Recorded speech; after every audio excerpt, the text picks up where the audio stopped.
Hello everyone, this is Tej Bahadur Singh, and today we are here to discuss Maternity Benefit Act. It is in your syllabus in the course of LLB 5 years and semester 6. So actually we have discussed section 5 and one case was remaining to discuss with. Okay, related to section 5. Section 5 talks about right to payment of maternity benefit. Section 5 किसके बारे में बात कर रहा है? Right to payment of maternity benefit. ठीक है. Now we will see that is the case which is related to section 5. The case name is, as you can see on the screen, Anshu Rani versus state of UP and two others. ये case 2019 का था. इस case का जो basic decision था that was women employ have right to claim maternity leave for period of 6 months. मतलब कि इस केस का बेसिक डिसीजन जो कोर्ट ने हेल्ड किया था वो ये था कि जो भी वुमेन एम्प्लॉयज़ हैं उनको मैटरनिटी लीव दी जाती है 6 महीने की, वो उनका राइट है. ठीक, देखते हैं इस केस के फैक्ट्स क्या थे. बेसिकली इस केस में जो वुमेन एम्प्लॉय थी उसको अपॉइंट किया गया था इंस्ट्रक्टर या अनुदेशक के पद पर.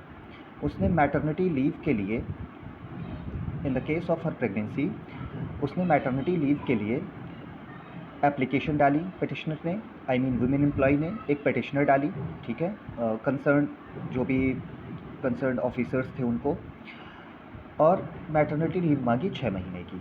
लेकिन जो ऑफिसर थे उन्होंने क्या किया, जो भी कंसर्न ऑफिसर्स थे उन्होंने क्या किया, यहाँ पर उनको सिर्फ 90 दिन की मैटरनिटी लीव दी.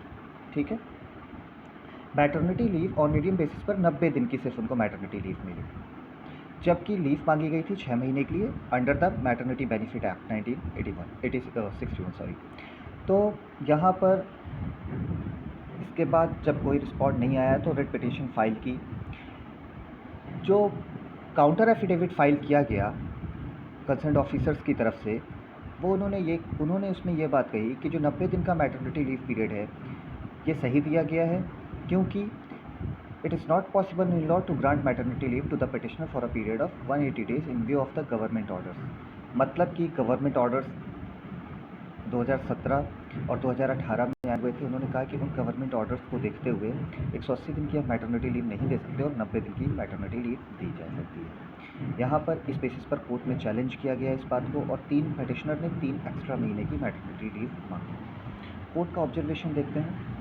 कोर्ट ने आर्टिकल 14 को सबसे पहले रेफ़र किया, that is right to equality. ठीक है, और कोर्ट ने जो अपना डिसीजन, मैंने जो बताया था कि मैटरनिटी बेनिफिट एक्ट का जो मोस्ट इंपॉर्टेंट डिसीजन माना जाता है that is MCD municipal of Delhi versus female workers muster roll. उसमें कोर्ट ने इस डिसीजन को रेफ़र किया, आर्टिकल 14 को रेफ़र किया, और कोर्ट ने इसमें एक जो MCD वर्सेस फीमेल वर्कर्स का जो डिसीजन था उसमें उस डिसीजन में कोर्ट ने जो ऑब्जर्वेशन दिया था उस ऑब्जर्वेशन को हम देखते हैं. कोर्ट ने रेफ़र किया इस केस में उस ऑब्जर्वेशन को. मतलब कि MCD वर्सेस फीमेल वर्कर्स वाले केस में कोर्ट ने जो ऑब्जर्वेशन दिया था उस ऑब्जर्वेशन को कोर्ट ने इस केस में रेफ़र किया. वो ऑब्जर्वेशन क्या था देखते हैं. Court said a just social order can be achieved only when inequalities are obliterated. मतलब कि एक न्याय संगत सोशल ऑर्डर तभी अचीव किया जा सकता है जब सारी असमानताओं को ख़त्म कर दिया जाए, है ना. When inequalities are obliterated and everyone is provided what is legally due, और सबको वह मिले जो कि उसे न्यायपूर्वक तरीके से मिलना चाहिए. Women who constitute almost half of the segment of the society have to be honored and treated with dignity at place where they work to earn their livelihood. मतलब यहाँ पर एक सिंपल सी लाइन है, यही कहा गया है कि हमारे देश में हाफ सेगमेंट ऑफ पीपल में आती हैं वीमेन, और उनको जहाँ पर भी वो काम कर रही हैं वहाँ पर उनको डिग्निटी के साथ ट्रीट करना चाहिए. ठीक है, और उनको पूरा ऑनर देना चाहिए जो भी उनका बनता है उनकी सोसाइटी में. ठीक है, यानी कि आप उनकी डिग्निटी से कोई भी इंटरफेरेंस नहीं कर सकते. इसके बाद whatever be the court said whatever be the nature of their duties, their avocation and the place where they work, they must be provided all the facilities which they are entitled. Court ने कहा कि चाहे ये हम कौन से case की बात कर रहे हैं, मस्टर रोल केस की बात कर रहे हैं, MCD versus MCD versus sorry the case name is MCD versus female worker, sorry. तो इसमें ये बात क्या कही गई, कोर्ट ने क्या बोला कि ये डिपेंड नहीं करता कि जो वुमेन एम्प्लॉय है उसके काम करने का नेचर क्या है, यानी कि उसके एम्प्लॉयमेंट का नेचर क्या है, ठीक है, उसके एवोकेशन, उसकी जॉब का नेचर क्या है, वो कहाँ काम कर रही है, जिस भी फैसिलिटी के लिए वो इंटाइटल्ड है, जो उसका राइट है, वो उसे देना ही चाहिए। Court further observe to become a mother is the most natural phenomena in the life of a woman. Whatever is needed to facilitate the birth of a child to a woman who is in service, the employer has to be considerate and sympathetic toward her and must realize the physical difficulties which a working woman would face in performing her duties at the workplace while carrying a body in a box. समझते हैं इसको in short में कि इन्होंने कहा देखिए जो becoming a mother is a natural phenomena है ये, इसे और motherhood is not a option, ठीक है, इट इज़ चॉइस, ये भी बात कही गई थी इस कोर्ट ने इस डिसीजन में। कोर्ट ने कहा कि और इसके लिए जो भी ज़रूरतें हैं, यानी कि चाइल्ड के बर्थ होने में जो भी ज़रूरतें हैं उन्हें फैसिलिटेट कराना चाहिए, ठीक है।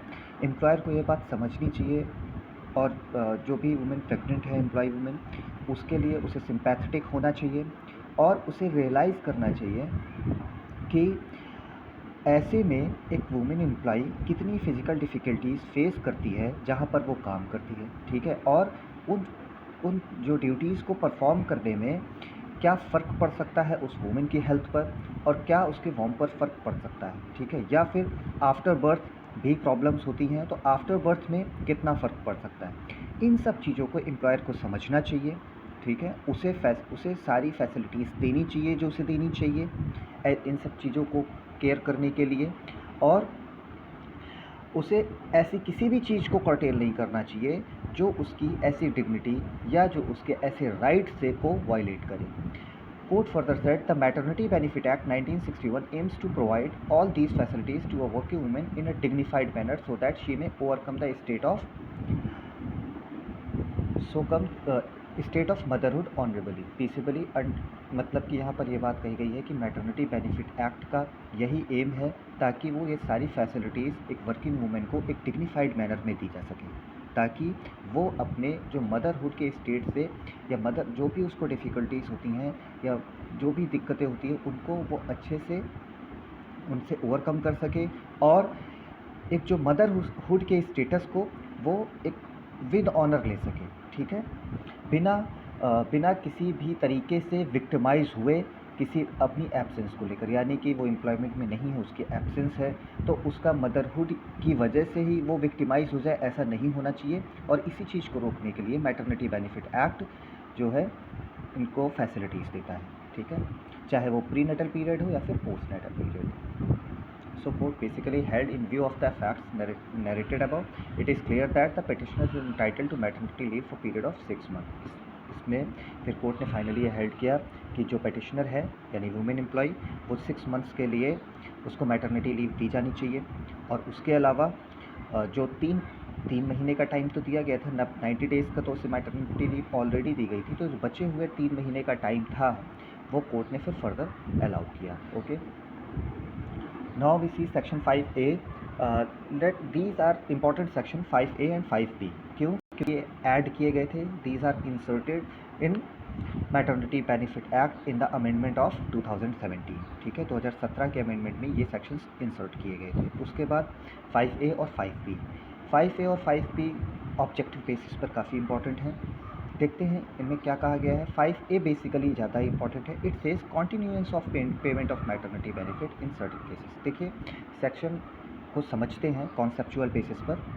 इसमें बेसिकली ये बात कही गई थी कि देखिए एक सेंस में एक और एक्ट है which name is employees state insurance act 1948, ठीक है, एम्प्लॉयज़ स्टेट इंश्योरेंस एक्ट। ये एक्ट भी सोशल सिक्योरिटी एक्ट है लेबर्स के लिए या एम्प्लॉयज़ के लिए, ठीक है, और ये भी उसी बेसिस पर बना है, सोशल सिक्योरिटी को देने के लिए बना है। यहाँ पर ये बात कही गई है। और हाँ, इसका एक सेक्शन है इसका एम्प्लॉयज़ स्टेट इंश्योरेंस एक्ट का एक सेक्शन है विच इज़ सेक्शन नंबर 50। तो एम्प्लॉयज़ स्टेट इंश्योरेंस एक्ट का section 50 talks about maternity benefit. Okay, section 50 इस एक्ट का किस बारे में बात करता है? मैटरनिटी बेनिफिट के बारे में बात करता है। अब थोड़ा यहाँ समझने की ज़रूरत है, ध्यान से समझिएगा कि 5A में ये बात कही गई है। देखिए, जो एम्प्लॉयज़ स्टेट इंश्योरेंस एक्ट है वो सिर्फ मैटरनिटी बेनिफिट के बारे में नहीं है बेसिकली, उसका सिर्फ एक सेक्शन मैटरनिटी बेनिफिट के बारे में है, दैट इज़ सेक्शन 50। लेकिन जो मैटरनिटी बेनिफिट एक्ट है वो सिर्फ मैटरनिटी बेनिफिट के बारे में ही है, ठीक है। तो ये एक बेसिक डिफरेंस समझिए। ये हो सकता है कि कोई भी पर्सन मान लीजिए, यहाँ पर अगर हम बात करते हैं एम्प्लॉयज़ स्टेट इंश्योरेंस एक्ट की, तो ये वुमेन एम्प्लॉय पर भी अप्लाई होता है, ये मेंस पर भी अप्लाई होता है, तो ये दोनों पर अप्लाई होता है, वुमेन और मेन दोनों पर अप्लाई होता है, पहली चीज़, ठीक है। ये सिर्फ ऐसा नहीं है जो सिर्फ मैटरनिटी बेनिफिट के बारे में बात करता है या सिर्फ जब कोई वुमेन एम्प्लॉय प्रेग्नेंट है उस टाइम के बारे में बात करता है, नहीं, ये कई सारी और भी चीज़ों के बारे में बात करता है। ये एक मैटरनिटी बेनिफिट के का सिर्फ एक सेक्शन है इसमें, बाकी ये दूसरी चीज़ों पर भी अप्लाई होता है। यहाँ पर ये बात कही गई है कि मान लीजिए ये एक्ट है एम्प्लॉयज़ स्टेट इंश्योरेंस एक्ट, वो किसी एम्प्लॉय पर अप्लाई हो रहा है, ठीक, तो आदमी पर भी और वुमेन एम्प्लॉय पर भी, दोनों पर अप्लाई हो सकता है। अब यहाँ पर ये बात है कि वो एक्ट एम्प्लॉयड है किसी पर, वो अप्लाई कर रहा है किसी पर्सन पर, मान लीजिए किसी वुमेन एम्प्लॉय पर ये एक्ट इस वक्त अप्लाई है, ठीक, वो इसका बेनिफिट उसे मिल रहा है। अब वो वुमेन एम्प्लॉय मान लीजिए प्रेग्नेंट हो गई, ठीक, अब उसकी डिलीवरी के लिए वो उसके पास दो ऑप्शन होंगे, ठीक। पहला ऑप्शन होगा section 50 of employees state insurance act, दूसरा ऑप्शन होगा मैटरनिटी बेनिफिट एक्ट, ठीक है। यहाँ पर बात यह है कि जो चीज़ें मैटरनिटी बेनिफिट एक्ट में दी हुई हैं उससे कुछ अलग चीज़ें section 50 employees state insurance act में दी हुई हैं, ठीक है। मतलब कि कुछ कंडीशंस अलग अलग हैं दोनों में। मैटरनिटी बेनिफिट एक्ट में जो मैटरनिटी बेनिफिट के बारे में बात की गई है उसमें अलग तरीके के फ़ायदे दिए गए हैं, और जो एम्प्लॉयज़ स्टेट इंश्योरेंस एक्ट में थोड़े बहुत कुछ अलग चेंजेस हैं, काफ़ी सिमिलैरिटीज़ भी हैं। यहाँ पर ये बात कही गई है सेक्शन 5A में कि जहाँ तक सेक्शन 50 अप्लाई नहीं होगा एम्प्लॉयज़ स्टेट इंश्योरेंस एक्ट का, मान लीजिए वुमेन एम्प्लॉय है, वो प्रेगनेंसी पीरियड में है, क्योंकि उसमें लिखा हुआ है ना सेक्शन 50 में कि इस जगह पर एक ऐसी स्टेज पर अप्लाई होगा। तो यहाँ पर ये बात कही गई है कि अगर ऐसे केस में section 50 employ state insurance act का अप्लाइड नहीं है किसी पर, तो वहाँ पर मैटरनिटी बेनिफिट एक्ट अप्लाई होगा। लेकिन जहाँ पर सेक्शन 50 अप्लाई करता है मैटरनिटी बेनिफिट के लिए, फिर वहाँ पर employ maternity benefit act apply नहीं करेगा। मतलब कि समझने, इसमें देखिए सिंपल सा लिखा हुआ है, मैंने थोड़ा एक्सप्लेन करने की कोशिश करी। इसमें बस एक बात कही गई है कि अगर किसी जगह पर एम्प्लॉयज़ स्टेट इंश्योरेंस एक्ट 1948 का सेक्शन 50 अप्लाई नहीं होता, जो कि बात करता है मैटरनिटी बेनिफिट के बारे में, तो वहाँ पर मैटरनिटी बेनिफिट एक्ट के सारे क्लॉजेज अप्लाई होंगे। और जहाँ पर एम्प्लॉयज़ स्टेट इंश्योरेंस एक्ट का सेक्शन 50 अप्लाई होता है किसी वुमेन एम्प्लॉय पर, तो वहाँ पर मैटरनिटी बेनिफिट एक्ट का कोई भी क्लॉज अप्लाई नहीं होगा। बस इतनी सी लाइन है इसमें, इसको समझिएगा, ठीक है। देखिए जैसा कि आप स्क्रीन पे देख सकते हैं section 50 talks about maternity benefit, तो अगर ये किसी वुमेन एम्प्लॉय पर अप्लाई होता है तो ये फिर वहाँ पर मैटरनिटी बेनिफिट अप्लाई नहीं होगा। अगर ये सेक्शन 50 अप्लाई नहीं होता है तो वहाँ पर मैटरनिटी बेनिफिट एक्ट के प्रोविजंस अप्लाई होंगे। सेक्शन 5 ज़्यादा इंपॉर्टेंट नहीं है, ये पेमेंट ऑफ मैटरनिटी बेनिफिट की बात करता है कुछ सर्टेन केसेस पे, ठीक है। Now we come to section 6, it talks about notice of claim for maternity benefit and payment thereof, ठीक है। देखिए मैटरनिटी बेनिफिट को अवेल करने के लिए जो नोटिस दी जाती है उस बारे में बात हो रही है यहाँ पर। अब इसका क्लॉज 1 देखते हैं। Clause 1 talks about any women employed in an establishment and entitled to maternity benefit and under the provisions of this act may give notice in writing। देखिए क्या लिखा हुआ है कि कोई भी वुमेन एम्प्लॉय अगर किसी इस्टेब्लिशमेंट में एम्प्लॉयड है इस टाइम पर और वो मैटरनिटी बेनिफिट के लिए को अवेल कर सकती है, वो इंटाइटल्ड है, ठीक है। तो क्या होगा कि वो राइटिंग में एक नोटिस दे सकती है, ठीक है। वो नोटिस कैसी होगी, ये प्रिस्क्राइब्ड है उस एक्ट में। यानी कि यहाँ पर बात की जा रही है कि मान लीजिए कोई वुमेन एम्प्लॉय है, वो मैटरनिटी बेनिफिट के लिए इंटाइटल्ड है, तो उसे एक नोटिस देनी होगी अपने एम्प्लॉयर को, ठीक है, और उसे बताना होगा अपने मैटरनिटी बेनिफिट के बारे में। और अगर इस एक्ट के अंडर किसी और भी अमाउंट के लिए वो इंटाइटल्ड है तो उसके बारे में भी उसे बताना होगा। एक तो उसे मैटरनिटी बेनिफिट के बारे में उस नोटिस में बताना होगा, और दूसरा उसे क्या बताना होगा, अगर किसी और एक्ट के लिए भी और किसी और भी मान लीजिए अमाउंट के लिए इंटाइटल्ड है तो वो भी बताना होगा। और उसे इसके अलावा उस नोटिस में उसे क्या लिखना पड़ेगा, उसे ये उसके अलावा उसे ये भी बताना पड़ेगा कि उसे पे किया जाए जो भी मैटरनिटी बेनिफिट के अंडर जो भी अमाउंट डेली वेजेस पर जैसे हमने देखा था, उसे जो भी अमाउंट मिलना है उसे ये लिखना होगा कि उसे पे किया जाए या फिर किसी ऐसे पर्सन को पे किया जाए जिसे वो नॉमिनेट कर रही है। तो यहाँ पर अब हम देखते हैं कि यहाँ पर बेसिकली दो चीज़ें आ गई, ठीक है। यहाँ पर किसे पेमेंट होता है, हो सकता है मैटरनिटी बेनिफिट का, या तो हो सकता है, या फिर किसी को वो नॉमिनेट करती है उसको हो सकता है, ठीक है। एक और अभी आगे पढ़ेंगे इसमें, अगर इन दोनों में से कोई नहीं है तो जो उसका लीगल रिप्रेजेंटेटिव है उसको मैटरनिटी बेनिफिट मिल सकता है। तो बेसिकली मैटरनिटी बेनिफिट कितने लोगों को मिलेगा, 3 लोगों को मिलेगा। पहला कौन होगा, पहला खुद वो वुमेन अगर है, वुमेन एम्प्लॉय। दूसरा अगर वो उसने किसी को नॉमिनेट किया है नोटिस के अंदर। तीसरा अगर दोनों में से कोई नहीं है तो लीगल रिप्रेजेंटेटिव जो उस वुमेन एम्प्लॉय का होगा। तो यहाँ पर ये सब क्लॉज 1 बेसिकली ये कहता है कि जो मैटरनिटी बेनिफिट मान लीजिए कोई वुमेन प्रेगनेंसी की कंडीशन में है और वो मैटरनिटी बेनिफिट के लिए फिर इंटाइटल्ड होगी उस एम्प्लॉयमेंट में, तो वहाँ पर उसे एक नोटिस देनी है एम्प्लॉयर को, दे सकती है। देखिए मे वर्ड का यूज़ है, इसका मतलब यहाँ पर इसके लिए कुछ स्कोप और भी छोड़ा गया है, लेकिन अभी देखते हैं पहले प्रोविज़न क्या कहता है। इसमें कहा है कि कोई वुमेन एम्प्लॉय अगर मैटरनिटी बेनिफिट के लिए इंटाइटल्ड है तो वो एम्प्लॉयर को एक नोटिस देगी, ठीक है।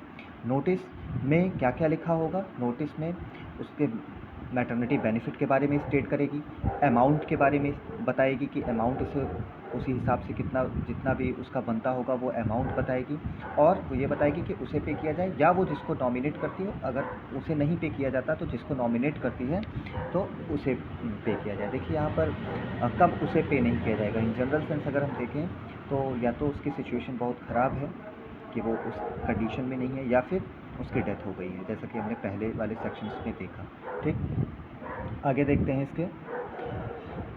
Sub clause 2 says in the case of women who is pregnant such notice shall state the date from which she will be absent from work not being a date earlier than 6 weeks from the date of her expected delivery। देखिए यहाँ पर दो चीज़ें हैं, ठीक, कि उस notice में और क्या लिखना पड़ेगा। अभी हमने क्या क्या चीज़ें देखी नोटिस में, उसे सबसे पहले ये लिखना पड़ेगा अपने मैटरनिटी बेनिफिट के बारे में, अमाउंट के बारे में, और अब किसे देना है अमाउंट ये लिखना है, उसको या नॉमिनी को। उसके बाद उसे और क्या लिखना होगा उस नोटिस में, उसे लिखना होगा कि वो कब से मैटरनिटी बेनिफिट अवेल करेगी, यानी कि उसे वो टाइम लिखना होगा जब से वो एब्सेंट रहेगी, तभी से तो मैटरनिटी बेनिफिट अवेल करेगी जब से वो एब्सेंट रहेगी वर्क पे। तो उसे ये बताना होगा कि वो किस डेट से एब्सेंट रहेगी वर्क पे, ठीक है। लेकिन एक कंडीशन दी हुई है यहाँ पर कि वो जो डेट है अवेल करने की वो 6 हफ्ते पहले से नहीं होनी चाहिए, उसके एक्सपेक्टेड डिलीवरी डेट जो है उसके 6 हफ्ते पहले से पहले की डेट नहीं होनी चाहिए, ठीक है। हालांकि इसमें 2017 में जो अमेंडमेंट हुआ है उसमें थोड़ा सा चेंज हुआ है, और जो नॉर्मल डिलीवरी डेट है वो 8 मंथ की रखी गई है, ये मतलब एक्सपेक्टेड डिलीवरी डेट से 8 महीने पहले तक का, जब डिलीवरी पहले है दूसरे बच्चे की, ठीक है। तो दो चीज़ें हैं यहाँ पर, पहली क्या कि उसे ये नोटिस में ये भी बताना होगा कि वो एब्सेंट कब से होगी, और दूसरी चीज़ उसे 6 महीने पहले से जो एक्सपेक्टेड डिलीवरी डेट है उसके 6 महीने पहले वो एब्सेंट नहीं होगी, ठीक है। तो कब से एब्सेंट हो सकती है, 6 महीने पहले से। थर्ड क्लॉज कहता है any women who has not given the notice when she was pregnant may give such notice as soon as possible after the delivery. देखिए इसीलिए वहाँ पर मे लिखा हुआ था सब क्लॉज 1 में, ठीक है, क्योंकि मैंने बोला था ना एक स्कोप इसमें छोड़ रखा है इन्होंने बाद में। सब क्लॉज 3 में वही चीज़ दी हुई है। मान लीजिए वो नोटिस नहीं दे पाती, क्वेश्चन आता है, तो क्या उसका मैटरनिटी बेनिफिट कैंसिल हो जाएगा? ऐसा नहीं है। अगर वो नोटिस पहले नहीं दे पाती तो क्या होगा, वहाँ पर वो नोटिस अपने डिलीवरी के तुरंत बाद दे सकती है, ठीक है। अब नोटिस रिसीव कर लिया एम्प्लॉयर ने, तो उसके बाद क्या होगा, नोटिस को रिसीव करने के बाद एम्प्लॉयर क्या करे, एम्प्लॉयर शैल परमिट, देखिए यहाँ पर शैल लिखा हुआ है, यानी कि employer is bound to permit. Employer permit करेगा ऐसे वुमेन को कि ठीक है उसे मैटरनिटी बेनिफिट दिया जाए और उसे उस डेट से एब्सेंट होने दिया जाए, ठीक है। और उसके बाद 5 देखते हैं, the amount of maternity benefit for the period proceeding the date of her expected delivery shall be paid in advance by the employer to, देखिए यहाँ पर बेसिकली बात की गई है सब क्लॉज 5 में कि उसे वो जो अमाउंट है जिसके बारे में उसने नोटिस में बताया था, जो मैटरनिटी बेनिफिट का जो अमाउंट है, वो अमाउंट दिया कब जाएगा। तो यहाँ पर ये बात कही जा रही है कि जो उसकी एक्सपेक्टेड डेट ऑफ डिलीवरी है, ठीक है, उससे पहले क्या लिखा हुआ है, the amount of maternity benefit for the period of preceding the date of her expected delivery shall be paid in advance by the employer to the women on production of such proof as may be prescribe that the women is pregnant. मतलब कि expected date of delivery से पहले के period का जो amount बनेगा, ठीक है, वो उसको पहले ही दे दिया जाएगा, उसी से पहले, ठीक है। और लेकिन उसके लिए एक कंडीशन है कि अपना एक प्रूफ तो देना ही होगा ना वुमेन को कि उसकी जो है वो प्रेगनेंसी का केस है उसके साथ। अगर जब वो प्रूफ देगी कि उसके साथ प्रेगनेंसी का केस है, तो एक्सपेक्टेड डेट ऑफ डिलीवरी से पहले का अमाउंट उसे पहले देना होगा। उसके बाद and the amount due for the subsequent period, और डेट ऑफ और जो डिलीवरी होने के बाद के पीरियड का जो अमाउंट है, मान लीजिए 6 हफ्ते पहले से उसने मैटरनल लीव ली, तो पहले उसे डिलीवरी से पहले ही उसे 6 हफ्ते की जो मैटरनल लीव का जो पीरियड का जो मैटरनिटी बेनिफिट या पेमेंट मिलना है, अमाउंट मिलना है, वो उसे डिलीवरी से पहले के ही टाइम पर एम्प्लॉयर को देना होगा, ठीक है। और अब बचा उसके बाद के 20 वीक्स, 20 हफ्ते बच्चे मान लीजिए उसके बाद के, तो वो कब उसे देना होगा, वो उसे देना होगा उसकी डिलीवरी की डेट के 48 घंटे के अंदर, under 48 hours after the pregnancy. मतलब कि पहले 6 हफ्ते अगर उसने लिए हैं मैटरनल लीव में, प्रीनेटल पीरियड जिसे हम कहते हैं, तो वो उसे डिलीवरी से पहले उसका अमाउंट देना होगा एम्प्लॉयर को। और अगर उसकी डिलीवरी हो गई है तो बाकी बचे हुए 20 हफ्ते का पेमेंट उसको देना होगा डिलीवरी के 48 घंटे के अंदर, ठीक है। ये बात इसमें कही गई है। इसके बाद लिखा हुआ है कि the failure to give notice under this section shall not disentitle a women to a maternity benefit, ठीक है। यहाँ मतलब क्या हुआ कि मान लीजिए अगर वो नोटिस नहीं भी दे पा रही है, तो ऐसा नहीं है कि मैटरनिटी बेनिफिट से डिसएंटाइटल हो जाएगी, ठीक है। उसे मैटरनिटी बेनिफिट फिर भी मिल सकता है, और any other amount under this section if she otherwise entitle to such benefit, मतलब कि अदरवाइज उसको सारे राइट्स हैं, मतलब अगर उसको राइट है, अगर वो इंटाइटल है, तो सिर्फ नोटिस की वजह से उसका मैटरनिटी बेनिफिट कैंसिल नहीं होगा, ठीक है।